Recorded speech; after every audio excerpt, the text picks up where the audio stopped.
Doctor Castresana, le agradecemos que esté con nosotros en Libre Encuentro.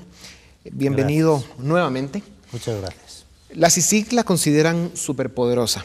Hay la impresión bastante generalizada que CICIG nos va a salvar de la impunidad y va a restituir el sistema de justicia. ¿Qué puede y qué no puede hacer CICIG realmente? Las expectativas son altas.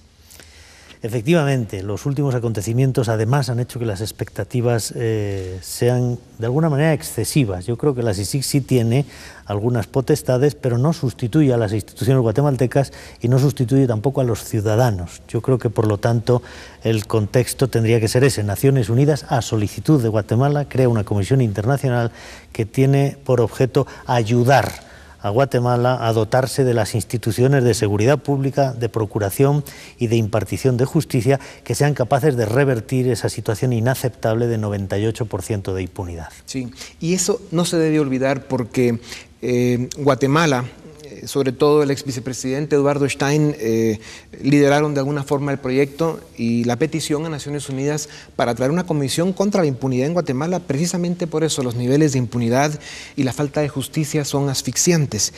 Por eso es tan importante el aclarar lo que puede y lo que no puede CICIG y manejar el tema de expectativas. Y usted tiene la explicación correcta. CICIG es una instancia de acompañamiento técnico a estructuras guatemaltecas, como la Policía Nacional, Ministerio Público, Organismo Judicial, entre otros, que también puede ejercer el rol de querellante adhesivo y proponer al Poder Ejecutivo o Legislativo reformas a la normativa legal vigente. ¿Qué posibilidades tiene realmente de resolver la grave crisis de impunidad que vive Guatemala, tomando en cuenta que hay que armar un complejo rompecabezas y lograr voluntades de muchos sectores y grupos que tradicionalmente no la han tenido? Mire, yo vengo repitiendo últimamente un mensaje que me parece importante para la gente, para los ciudadanos, para el guatemalteco común. Así como en democracias avanzadas, cuyas instituciones funcionan muy bien y están muy cerca de los ciudadanos, estos cumplen su deber democrático con acudir a las urnas cada 4, 5 o 6 años cuando son convocados y depositar un voto, una papeleta, y después deben o pueden volver tranquilos a su vida privada. En Guatemala, una situación de tanta injusticia como la que por desgracia se padece sí requiere una actitud más proactiva de los ciudadanos. Tienen ustedes que involucrarse en resolver sus conflictos en este momento, por ejemplo, por decirle una tarea urgente y críticamente importante en asegurarse de que la renovación de la Corte Suprema y de las Cortes de Apelación sean las adecuadas, que lleguen los mejores, que lleguen juristas honestos que estén dispuestos a comprometerse con su país y a hacer lo que el país necesita. Sí. Eso es muy importante. Sí. Sobre ese tema, doctor, era bastante público el hecho de que ya había una conspiración que se venía manejando desde hace varios meses, la conspiración permanente que hay en Guatemala para que esas fuerzas oscuras que han tenido a Guatemala y tantos otros países de América Latina pues mantuvieran este esquema de impunidad y de control sobre instituciones, sobre todo de justicia y seguridad.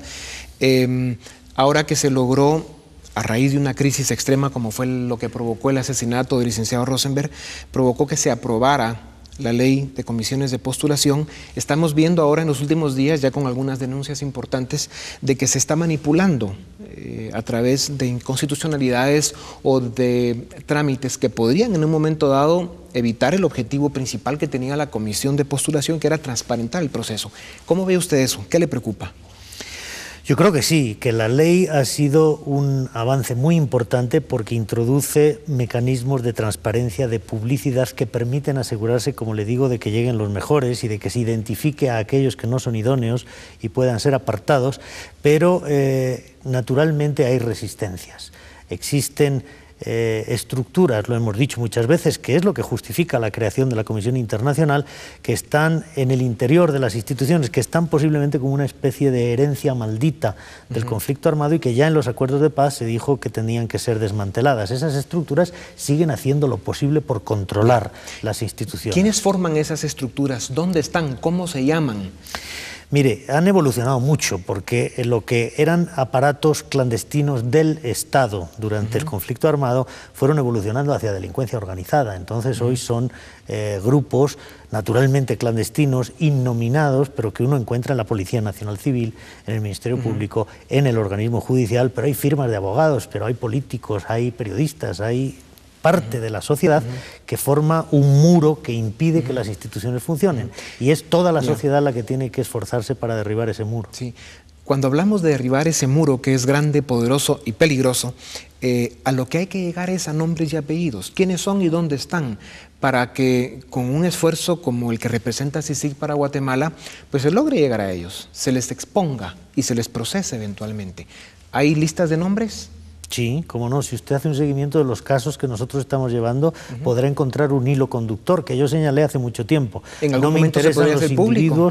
Sí, ya se están haciendo públicos. Ya. Las acciones que nosotros hemos emprendido con fiscales o exfiscales se dirigen a desarticular las estructuras que están dentro del Ministerio Público y que hacen que las investigaciones no tengan éxito, porque se hacen mal y se hacen mal deliberadamente desde el principio. Claro. Entonces, si hay un fiscal que acude a la escena del crimen y se lleva documentación de la víctima y la hace desaparecer, eso forma parte de esas estructuras que tienen que ser desmanteladas. Por eso es tan importante lo que usted decía hace un momento. La sociedad tiene que acompañar este proceso y vigilar su sistema de justicia, o va a seguir en manos de estos grupos y, por supuesto, las élites y los grupos que tienen la responsabilidad. Doctor, es evidente, al menos la impresión, dicho por muchos líderes y analistas de diferentes sectores, que después de 1 año y medio de su presencia en Guatemala y estar haciendo un esfuerzo importante, hay obstáculos, hay fuerzas que impiden que CICIG tenga éxito y logre resultados más rápido. ¿Usted tiene identificados cuáles son esos obstáculos? ¿Quiénes están impidiendo realmente que CICIG tenga éxito? ¿Dónde están y cómo se llaman? Mire, existen resistencias. No se habría creado la comisión si estos grupos se hubieran disuelto espontáneamente al firmarse los acuerdos de paz. Fue necesario que Guatemala pidiese a la comunidad internacional ayuda, y esa ayuda es la comisión. El hecho de que se produzcan las resistencias y que a veces sean tan evidentes significa que estamos avanzando. Y yo creo que lo estamos haciendo bien. No seguramente a la velocidad que quisiéramos, no desde luego a la velocidad que el país necesitaría en una situación crítica, con un desembarco de grupos muy poderosos de la delincuencia organizada transnacional, pero me da la sensación que estamos en el buen camino. En ese caso que yo le mencionaba antes, hubo una discrepancia severa entre el Ministerio Público y la CICIG. En el mes de enero nosotros patrocinábamos que había 4 delitos y el fiscal general decía que solo 2. Solo la paciencia y la constancia nos permite superar esos obstáculos. 6 meses más tarde es el Ministerio Público el que está patrocinando que hay 4.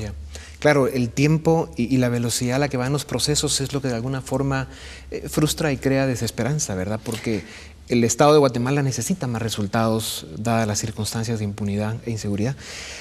Doctor, cuando se instaló CICIG en Guatemala, se pusieron una serie de limitaciones y condiciones para su aprobación. ¿Cuáles fueron esas condiciones y cómo impiden el que usted pueda desarrollar bien su trabajo? Mire, eso es importante también resaltarlo, porque da una idea a la gente para que pueda entender qué es en realidad la comisión. Nosotros ayudamos, nosotros fortalecemos, nosotros somos el catalizador de la acción, pero el protagonista de la acción tiene que ser la institución guatemalteca, la policía, la fiscalía o el juzgado.